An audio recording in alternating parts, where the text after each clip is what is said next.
The History of the Decline and Fall of the Roman Empire by Edward Gibbon, 1782. Chapter 1. The Extent of the Empire in the Age of the Antonines. Part 1. In the 2nd century of the Christian era, the Empire of Rome comprehended the fairest part of the earth and the most civilized portion of mankind. The attachment of the Roman troops to their standards was inspired by the united influence of religion and honor. Their golden eagle, which glittered in the front of the legion, was the object of their fondest devotion. Nor was it esteemed less impious than it was ignominious to abandon that sacred ensign in the hour of danger. But we may perceive several defects inherent to the popular religions of Greece and Rome, which rendered them very unequal to so arduous a task. 1. The general system of their mythology was unsupported by any solid proofs, and the wisest among the pagans had already disclaimed its usurped authority. 2.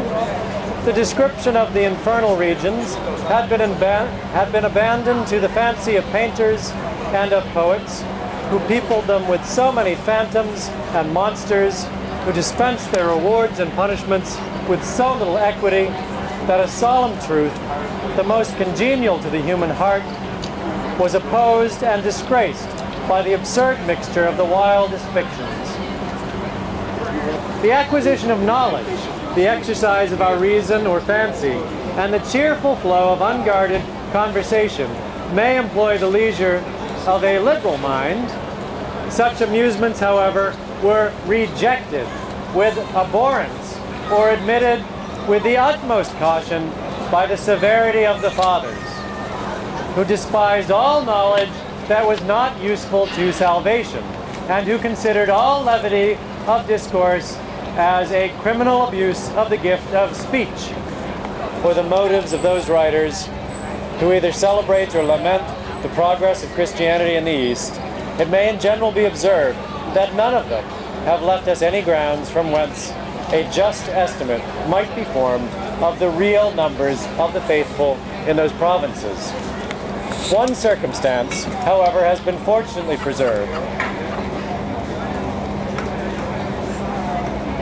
which seems to cast a more distinct light on this obscure but interesting subject. A Roman or a Burgundian soldier claimed the honor of the first wound. His mangled body was ignominiously cast into the Tiber. The Roman people rejoiced in the punishment which they had inflicted on the author of their public calamities, and the domestics of Eudoxia signalized their zeal in the service of their mistress, who sympathized in their distress, and who had studied the causes of the decline of the empire, and who was capable of applying, as far as such reformation was practicable, judicious and effectual remedies to the public disorders. His regulations concerning the finances manifestly tended to remove, or at least to mitigate, the most intolerable grievances. From the first hour of his reign, he was solicitous, I translate his own words, to relieve the weary fortunes of the provincials, oppressed by the accumulated weight of indictions and superindictions, indulged his cruelty, and the massacre of 500 noble citizens of Zant, or Zacynthus, whose mangled bodies he cast into the Ionian Sea.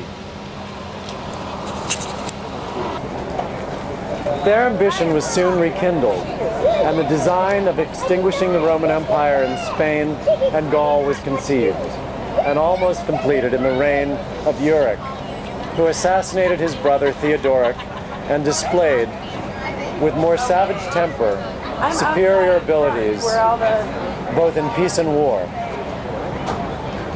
White robe of a candidate, accepted indiscriminate salutations and offers of service, examined the shops of the merchants, the silks, the gems, sometimes with the indifference of a spectator. The anthropomorphites, who swarmed among the monks of Egypt and the Catholics of Africa, could produce the express declaration of Scripture that man was made after an image of the Creator. The venerable Serapion, who in one of the saints of the Nitrian deserts relinquished with many a tear his darling prejudice and bewailed like an infant his unlucky conversion, which has stolen away his God and left his mind without any visible object of faith or devotion.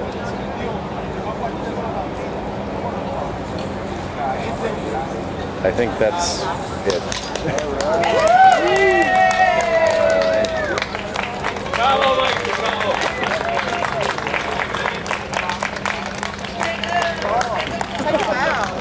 I'll fall over. You okay, baby? Oh, you did good. It's staggering. I love your voice. Can you believe I entered your pee bag?